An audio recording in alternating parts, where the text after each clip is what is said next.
Once Upon a Time's most recent episode, Ruby Slippers, they have finally fulfilled their promise of several seasons to deliver to us an LGBT relationship. But I guess it's more of a B and L relationship, but that's cool.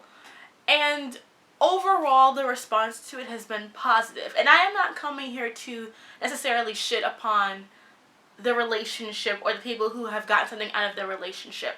I think that for a fairy tale show, even though Once Upon a Time is often played with the fact that it is not kid-friendly, it is more allowable to have a relationship where two women just meet up and fall in love within the span of that relationship, because let's be real, most of the couples on this show are trash anyway, and Wolf Kansas, however you want to call it, is leaps and bounds ahead of many of the other canonships we've had and had to deal with for several seasons. And so I think that Ruby and Dorothy getting together, Red Dorothy getting together, however you want to put it, is cute. I think that the actresses had good chemistry together. I think that for what it is doing by itself of being a couple, it is fine. My criticism comes more with the intersectionality between race and sexuality that we get with the character of Mulan. And a lot of this video is going to be talking about the character of Mulan and talking about the fact that for a show that has been dealing with this criticism about not having a queer relationship on the show for seasons, despite the fact that its two biggest ships are both queer ships with women of color, their claim was they were waiting until they could do a queer relationship with the same sort of care they gave to like Snowing, which is Snow and Charming, or Captain Swan, or I guess Outlaw Queen, and this is not that. Red Slippers, which I guess could just be Ruby Slippers could just be the name of the ship, really. That relationship is not an equivalent to any of those things in terms of development, in terms of how it was treated. I mean, it was beautiful and cute for what it was, but it reminded me a lot of Kurosame. It's like, it's a small thing, but ignoring like the larger thing. But at least Kurosame, in a lot of ways, is a groundbreaking thing. To have canon bisexual characters on a children's show is a much bigger deal than Once Upon a Time just finally getting it together with having a bisexual lesbian relationship on its show. But getting back to the main focus, which has to do with Mulan. Mulan has been fucked over since her introduction in season 2. She has mostly been here to facilitate white storylines. Her power, her role in the narrative has always been to uplift people, whether it be Snow, Aurora and Philip, Merida last season, Ruby in this season. So it's very disconcerting that despite Mulan being a top-tier Disney princess and a top-tier Disney character, that she's sort of playing a supporting role to all these other people. And when it became known that she was bisexual and her relationship with Aurora became something that a lot of people followed behind, that the conclusion to that was very unsatisfying. They really didn't even get Mulan to be able to say that she loved Aurora, even though we all know that's what she meant. It could be construed to make it seem like she lost Philip as well, but I think that you really have to be stretching for heteronormativity to try and say she liked Philip. In the same way she liked Aurora, she could of course like both. And what was disappointing to me was that when they were promising to have Mulan come and promising to have this gay storyline, I was thinking, okay, Mulan's finally gonna be happy because she's the character that we've been traveling with, dealing with. And then Ruby came back into the picture, and I realized, okay, they're not gonna do Merida and Mulan, they're gonna do Mulan and Ruby Red. And I'm like, okay, that's cool too. And then I get to this episode and it's like, oh, they're gonna do Red, Ruby, and Dorothy. And I was just very upset about that. And I had to say this. When you're a two-for minority, you often find yourself having to choose between those two things about the representation that you get. There are shows that are either very terrible with race or very terrible with LGBT characters, or bad at both. But if there's a show that you watch that has really great, like for example, I watched Lost Girl for a really long time and I loved the show because of its bisexual representation and its queer female representation, even though it stinks shit as race. And a lot of people make those decisions. You have to choose. Sometimes you have to choose between like, okay, this thing is bad at this thing, which I am, but it's also good at this thing, which I also am. I'm gonna stick with it even though I know this is failing because I want to see more of this.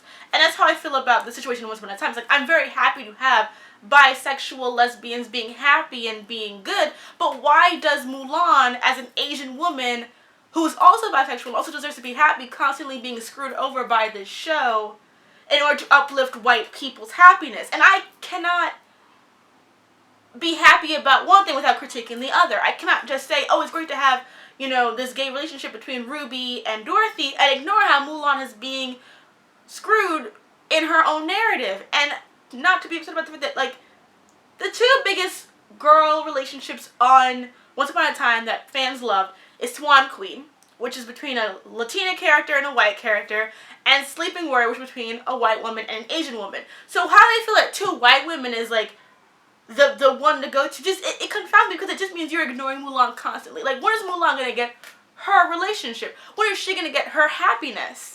When we have seen her be denied that over and over again. And I think the other thing about it, too, I'm sorry for talking so fast, is also with the character of Ruby, Red, whatever, and I'm saying both, is that that actress left sometime around season 2.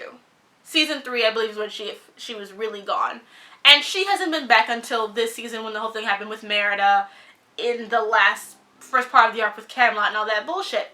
And yet somehow she comes back after all of this time and gets to just get a happy ending, like, within 2 episodes of her being back. Meanwhile, Mulan is still struggling to find her place. And it just also seems like the very fact that they didn't allow Aurora and Mulan to be together, in my opinion, will always make me salty. Like, that was a big thing. And a lot of people don't understand, like, just putting 2 women together and being like, be in love, is not a development. Like, what made Aurora and Mulan work was their relationship as characters, them going from antagonistic to loving each other and becoming friends and having that camaraderie. That's why we like that couple. Why Swan Queen, even though I don't ship it, is so popular, is because, like, there are so many heterosexual relationships that are exactly like Swan Queen, that if they were a heterosexual couple, or, you know, one was a man, one was a woman, they would already be fucking. And I will always stand by that. Like, as much as people can complain about Swan Queen and everything like that, the point is that if Regina was a man, they would already be fucking. Especially since they both have a child together, they would already be fucking. It's just, that's the way it would be. And to ignore that and to be like, Swan Queen's just making shit up for the sake of making it up. Like, you may not like Swan Queen. I understand that Regina is a very problematic character.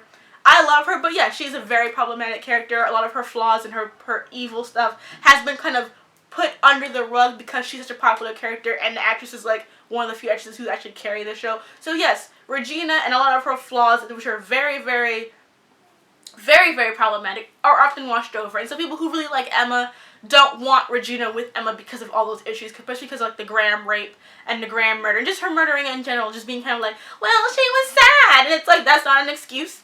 And I say that as an Eva Regal, it's not an excuse. But at the same time, they're popular. You know what I mean?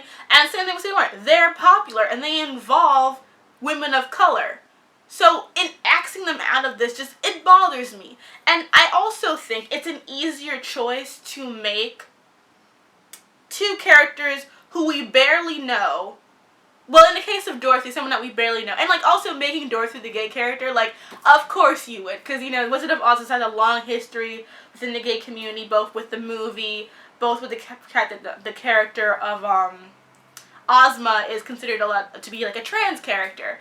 And so that makes sense on many levels to make Dorothy a gay character. And I would have been totally pro for Dorothy and Mulan, because I want Mulan to have that happiness. I mean, I don't understand why she's being denied it. And I think that's my basic criticism of it. Like, you give us this underdeveloped LGBT romance after denying it to us for so long, saying that you were just going to make some epic coupling. And it's not. And I'm not saying that to be disrespectful, but it's not. You make Mulan a character that is the focus of that, but you ignore her. Don't give her a happy ending for something else. I'm just sitting here wondering, like, so do you think it's okay to just screw under? I think, like, if Once Upon a Time wasn't just so terrible with race, this would not be as big of a deal to me. But they are terrible with race, with the exception of Regina. They have no substantial people of color in their cast. And every time they do, they either, like, die or are no longer seen again. I mean, what has happened to Lancelot? or to Guinevere, who was Latina. What has happened? Merlin died. Like, you bring out all these characters supposed to be cool and badass and can do things, and we just never hear from them again. And Mulan is a continuation of that. Like, she just keeps getting screwed over to be like, character for Belle's development, character for Snow's development, character for Ruby's development, character for Mary's development. What about Mulan? When is Mulan gonna get hers? And I just feel like the conversation is ignoring the fact that we have had this Asian bisexual woman who was being screwed over constantly to allow other people to find their happiness. And that is important to discuss because it's not a one or thing, it's all together. And as long as Once Upon a Time keeps failing at race, it just kind of feels like there's no excuse for these things. There's no balance out. Because even though Regina is Latina, most of the fans don't acknowledge that. And it's not really brought to the forefront. And most people, unless they know her, don't know she's Latina. So she's like a passable person. But to have someone who's visually upfrontly, you can't say that Jamie Chung is not Korean.